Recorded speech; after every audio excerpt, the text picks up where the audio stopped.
بسم الله الرحمن الرحيم. اللهم صل وسلم وبارك على سيدنا محمد وعلى آله وصحبه وسلم. ازيكم يا حبايبي؟ عاملين ايه؟ وحشتوني من اخر فيديو كنا مع بعض فيه. دي قناة انا وسلفتي في المطبخ، واللي بيشوفها لاول مرة يدخل ويشترك وما ينساش اللايك الحلو بتاعه. ومعاكم ام روضة.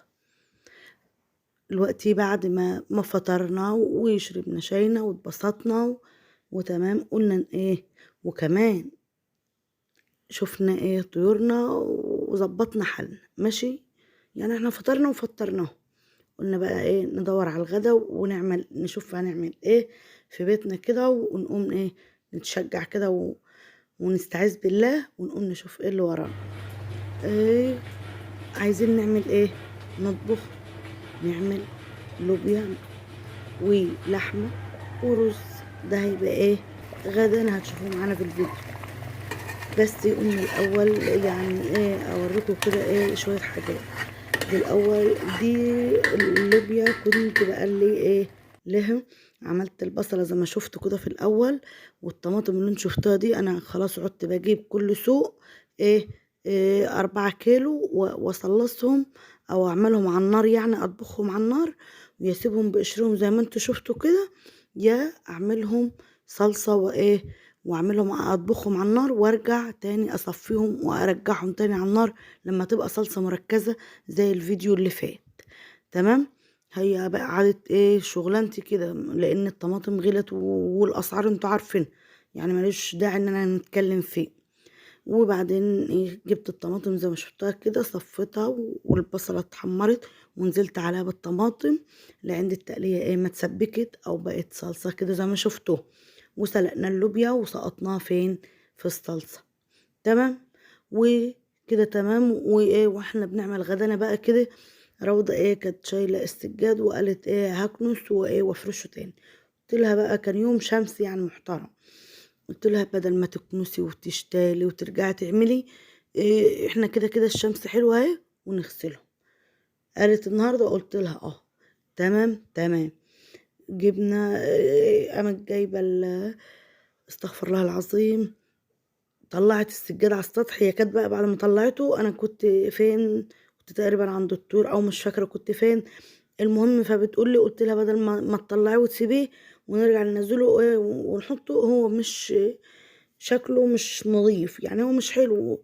انا كنت كل سنه متعوده اغسله في ايه في نص الشتاء، بس السنه دي بقى للامانه ما عرفتش ان انا اعمله في نص الشتاء.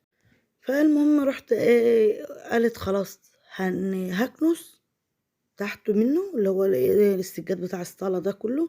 سجادتين تقال دي واللي انتوا شفتوها دي هي اللي في دخلة الباب، فهي اللي عليها الحمل كله، او هي اللي عليها الهرس كله زي ما بنقول كده. فيعني شكلها انا وريتهولكوا كده في الاول ما يسرش، يعني شكلها اقول ايه انت شفتها معايا في الفيديو من الاول. فعشان كده بقى فكرت لها في فكرة حلوة كده يعني تريحنا في غسيلها. فانتوا عارفين ان انا بغسل بالمساحة، يعني كنت الاول بغسل بالفرشة البلاط العادي، رجعت لما عرفت ان المساحة نشتغل الجلدة اللي هي في النص دي او الكاوتشة دي ونغسل بيها كده، بتنضف وبتخليه سوبر لوكس، عشان نكون واضحين مع بعض وعشان نكون صراحة. تمام تمام. خلينا بقى شوفن شفنا فكرة للسجادة ديت، ان احنا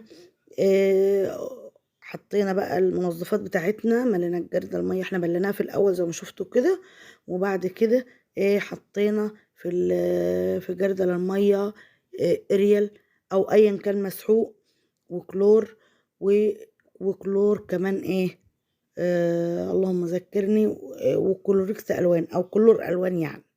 تمام. كل ده دوبناه كده وخلطناه ببعضه، وقمنا جايين حاطينهم فين؟ على دي. فطبعا هي شكلها قلت لكم يعني مش ولا بد، وكمان فيها بعض بقعة كده يعني تقيلة.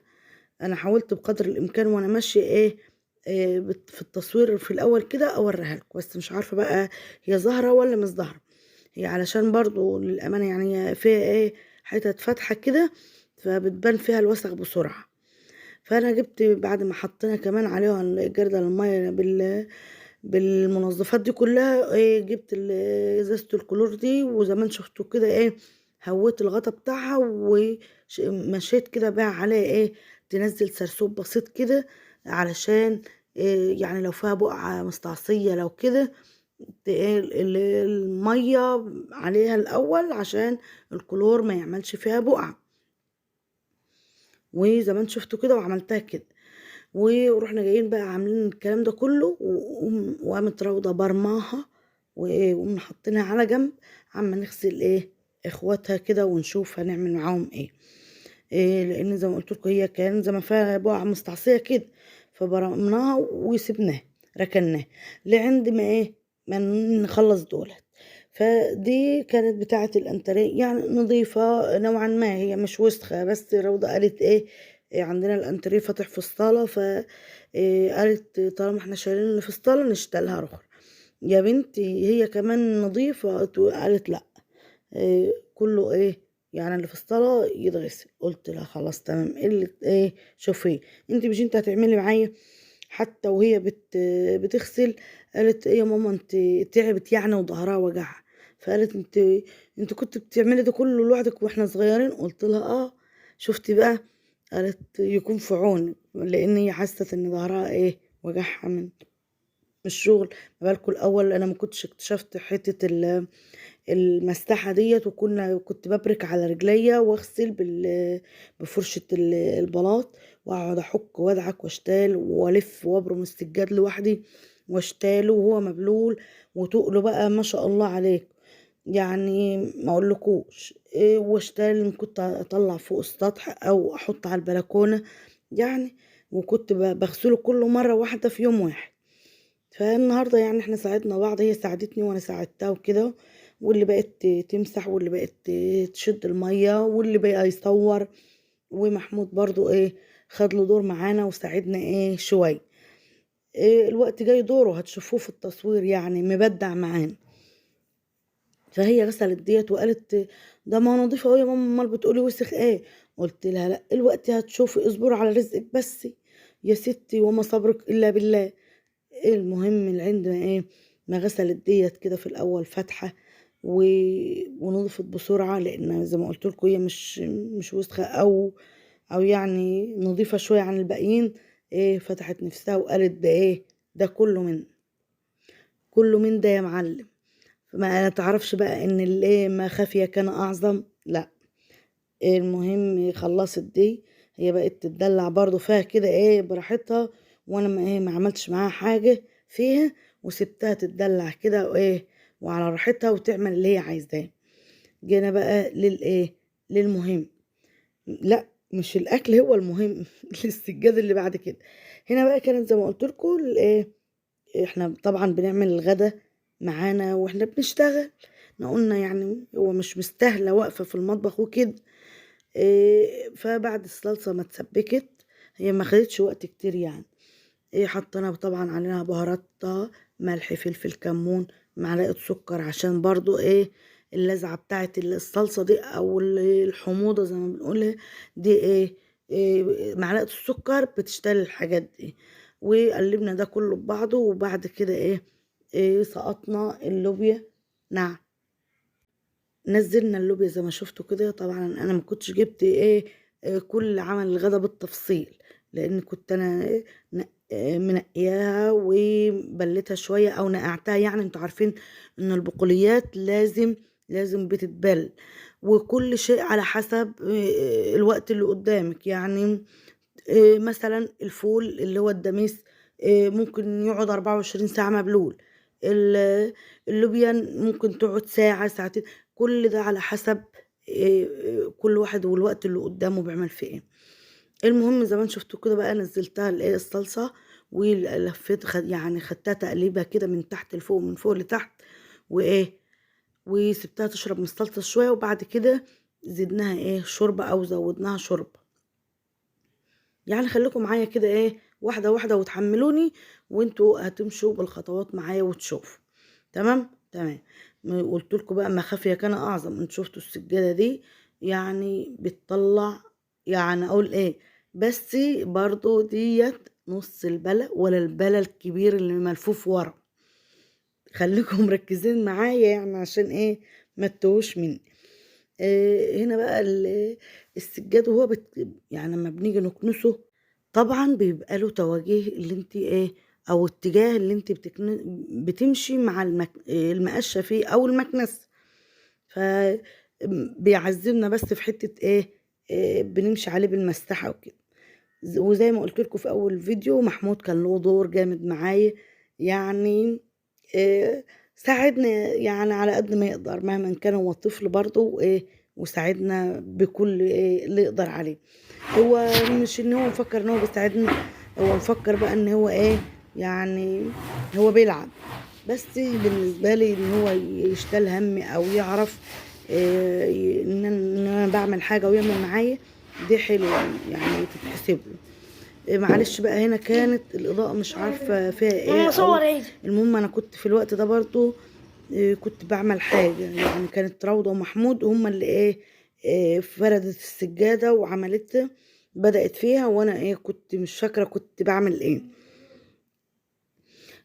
المهم برضو في فرشتها للسجادة دي خلت الاتجاه بتاعها اللي احنا المفروض نمشي بالمسطحة به المفروض يبقى ناحية دخلة الطرقة على الحمام والمطبخ. هي خلتها فين على بره ناحية الباب بتاع الشقة مدخل الشقة نفسها.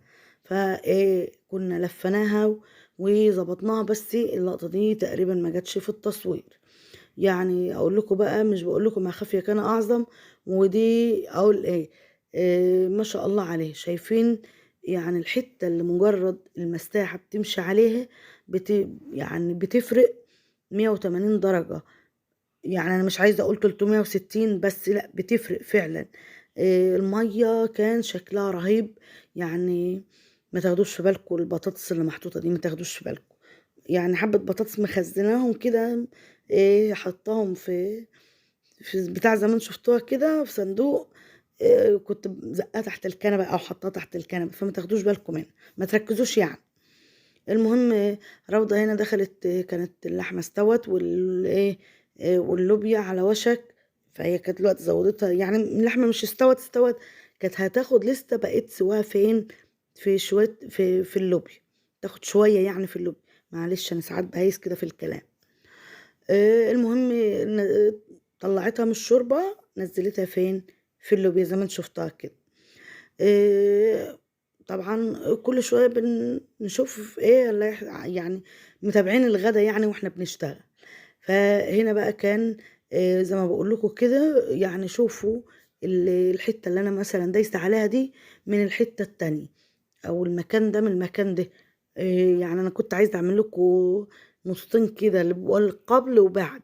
هو ده المفروض يتعمل مع مع السجاده دي لان كانت حاجه رهيبه. شايفين الميه بتاعتها حاجه ما شاء الله. اللي يبقى دخلت الباب دي ويبقى عنده اطفال بتبقى حاجه يعني الله المستعان فعلا. كانت روضه بقى في الوقت دوت بتعمل المواعين اللي كانت في الحوض مطرح طبعا حلة طبعا سالقين فيها اللوبيا. كانت طبق عصرين فيه الطماطم يعني حاجات كده يعني اللي كانت في الحوض عامة يعني. وطبعا عشان يبقى هو اليوم كله هتشوفوه معانا على الطبيعة. فانا حبيت يعني عايشكم الجو معانا على طول. فهو بقى كنا بنحاول ما غبناش ولا تعبنا وبنحاول ننظف السجادة دي على قد ما نقدر. ومش عارفة ليه الإضاءة في السجادة دي بالذات بتعمل معايا كده. المهم قلت هي حظها بقى هي علشان يعني أقول مش حظها هي زي وشه. المهم ما علينا. كان شكلها بقى كده فرق 360 درجة في الوقت ده. يعني أنا كنت بحاول أنا شطفتها يمكن ولا 10 مرات. أحاول بقدر الإمكان ماشي أنضفها على قد ما أقدر. وده كان هي كانت السجادة الأخيرة زي ما شفتوها كده. ده كانت مطرحها وكانت المية بتاعتها يعني شكلها أقول استغفر الله العظيم. كانت حاجة بجد صعبة. انا اول سنة احس بالتعب ده، او مش حكاية التعب، احس بعدم نظافتها للدرجة دي من غسيلها السنة دي.